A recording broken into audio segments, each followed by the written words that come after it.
Number 11, turn the page. The late and great University of Texas football coach Darrell Royal. I don't know if y'all remember him. He won a national championship in '69. He won a couple of national championships. You know Darrell Royal? He was a friend of mine and a good friend of many people. Now, a lot of people looked up to this man. One of the people that looked up to him was a musician named Larry. Now, at this time in his life, Larry was in the prime of his country music career. He had #1 hits, and his life was rolling. He had picked up a bad habit of snorting the white stuff somewhere along the line, and at one particular party, after a bathroom break, Larry went confidently up to his mentor, Darrell, and he started telling him a story. Coach Royal listened, as he always had, and when Larry finished his story and was about to walk away, Coach Royal put a gentle hand on his shoulder, and he very discreetly said, "Hey, Larry, you got something on your nose there, bud." Well, Larry immediately hurried to the bathroom mirror where he saw some of the white powder that he hadn't cleaned off his nose. He was ashamed. He was embarrassed, as much because he felt so disrespectful to Coach Royal, and as much because he'd obviously gotten too comfortable with the drug to even hide it as well as he should. Well, the next day, Larry went to Coach's house. He rang the doorbell. Coach answered, and he said, "Coach, I need to talk to you." Darrell said, "Sure, come on in." Larry confessed. He purged his sins to Coach. He told him how embarrassed he was and how he had lost his way in the midst of all this fame and fortune. And towards the end of an hour, Larry, who was in tears, he asked Coach, he said, "Coach, what do you think I should do?" And the coach, being a man of few words, just looked at him and calmly said, "Larry, I have never had any trouble turning the page in the book of my life." Larry got sober that day, and he's been sober for the last 40 years. You ever get in a rut? Stuck on the merry-go-round of a bad habit? I have. Look, we're going to make mistakes. You got to own them. Then you got to make amends. And then you got to move on. Guilt and regret kills many a man before their time. So turn the page, get off the ride. You are the author of the book of your life. Turn that page. Number 12, give your obstacles credit. You know those no fear t-shirts that were out? I don't know, people used to wear them 10 years ago, no fear. Anybody remember those, or is it just me? I saw them everywhere. I don't get them, and I never did. I mean, I try to scare myself at least once a day. I mean, I get butterflies every morning before I go to work. I was nervous before I got here to speak tonight. I think fear is a good thing. Now, why? Because it increases our need to overcome that fear. All right, so say your obstacle is fear of rejection. All right, you want to ask her out, or you want to ask him out, but you fear that he or she may say no. All right, you want to ask your boss for that promotion, but you're scared he's going to think you're overstepping your bounds. Well, instead of denying those fears, declare them. Say the fear out loud. Admit it. Give them the credit they deserve. Don't get all macho and act like they're no big deal. And don't get paralyzed by denying that they exist and therefore abandoning your need to overcome them. I mean, I'd even subscribe to the belief that we're all destined to have to do the thing that we fear the most anyway, at some point. So give your obstacles credit, and you will, 1, find the courage to overcome them, or you will, 2, see more clearly that they're not really worth prevailing over. So be brave, have courage, and when you do, you get stronger, you get more aware, you get more respectful of yourself and that which you fear. Number 13. So how do we know when we cross the truth? 13. Someone was asking, why did I pick 13? That's an unlucky number. Well, I don't know when 13 got the bad rap and became the mongrel of numerology. It's never done me wrong, 13. In fact, 13 has been a pretty lucky number for me, and I want to tell you how. I've always taken these 21-day trips by myself to far-off places where I usually don't know the language and nobody knows my name. They're adventures, one, but they're also a purge. All right, they're a cleanse for me. They're like a 21-day fast from attention, from all the things I have in my well-appointed life. They're a check out so I can check in with me, see how I'm doing, be forced to be my own and my only company, to have a look in my mirror. And we all know what can happen when we do that. Sometimes we do not like what we see.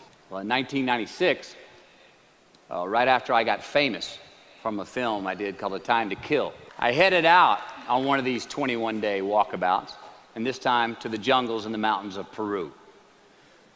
The sudden fame that I just gotten was somewhat unbalancing. My face was everywhere. Everyone wanted a piece of me. People I'd never met were swearing that they loved me.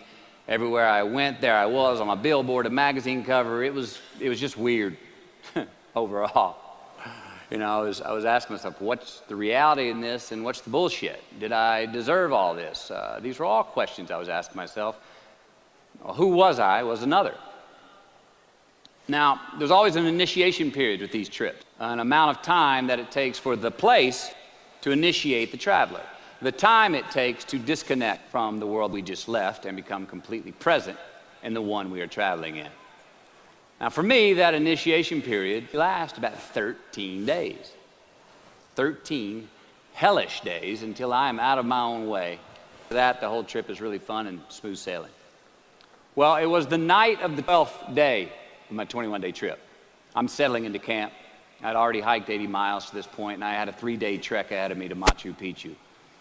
And I was full-on sick of myself, wrestling with the loss of my anonymity. I was guilt-ridden for sins of my past. I had a lot of regret. I was lonely, disgusted with my company, mine, and I was doing a pretty good job of mentally beating the shit out of myself. Anyway, grappling with these demons on this night, I couldn't sleep. All of these badges and banners and expectations and anxieties that I was carrying with me, I needed to free myself from them. Who was I asked myself. I mean, not only on this trip, but in this life. So I stripped down to nothing. I took every moniker that gave me pride and confidence, all the window dressings, the packaging around the product. I discarded them all. I got rid of my lucky and faithful American cap. I stripped off all my talismans from adventures past. I even discarded my late father's gold ring with an M on it that he gave to me. And it was a meltdown of he and my mom's class rings and gold from my mom's teeth. I even got rid of that. I was naked, literally and figuratively. And I got sick. Soaked in sweat, I threw up and a mile left in my belly. Now, a few hours later, I awoke on this 13th morning to a rising sun, surprisingly fresh and energized. I dressed, made some tea, and I went for a morning walk. Not towards my destination, Machu Picchu, but rather to nowhere in particular.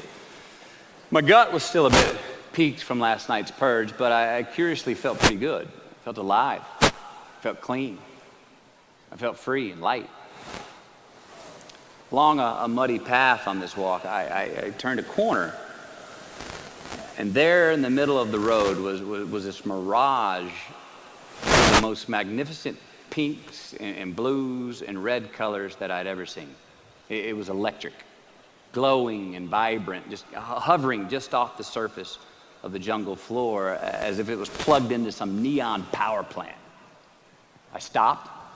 I stared. There was no way around it. The jungle floor in front of me was actually thousands of butterflies there in my path. It was spectacular. So I stayed a while. And somewhere in my captivation, I heard this little voice inside my head say these words. All I want is what I can see. And all I can see is what's in front of me. Now, at that moment, for the first time on this trip, I had stopped anticipating what was around the corner. For the first time, I stopped thinking about what was coming up next, what was up ahead. Time slowed down. I was no longer in a rush to get anywhere, and my anxieties were greatly eased. A few hours later, I returned to camp, packing for my continuing journey. I had a bang in my step. Even the local Sherpas I was traveling with, they noticed calling out to me, "Sois luz, Mateo, sois luz," which means you are light in Spanish. See, I forgave myself that morning. I let go of the guilt. The weight that was on my shoulders was lifted. My penance was paid, and I got back in good graces with my God, and I shook hands with myself, my best friend, the one that we're all stuck with anyway, ourselves. And from that morning on, the adventure was awesome. I was present. I was out of my own way. I was not anticipating next. I was embracing only what was in front of my eyes and giving everything the justice that it deserved. You see, I crossed the truth that morning. Now, did I find it? I don't know. I think it found me. Why? Because I put myself in a place to be found. I put myself in a place to receive the truth. So how do we know when we cross the truth? Well, I think the truth's all around us all the time. I mean, I think the answer, it's always right there or right there. I think it's all around us. We just don't always see it. We don't always grasp it, hear it, access it. Usually because we're not in the right place to do so. So what do? First, I believe we've got to put ourselves in the place to receive the truth. Let's admit it. We live in an extremely noisy world with all kinds of frequencies coming at us. We got commitments, we got deadlines, fix this, do that, plans, expectations, and they all make it hard to get clarity and peace of mind. So we have to consciously put ourselves in places to receive that clarity. Now that may be prayer, that may be meditation, that may be a walkabout, that may be being in the right company, a road trip, whatever it is for you, schedule that time. Schedule it. So, if we do that, if we hear it, if we put ourselves in a place to hear it, and we do, and it's become clear, a truth, natural and infinite, then the second part comes, which is to personalize it. Ask yourself how it works for you, how it applies to you personally, why you need it in your life specifically.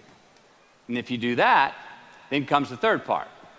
Have the patience to internalize it and get it from our intellectual head, thinking about it, and into our bones and our soul and our instinct. Now, we cannot rush this part. It does take time.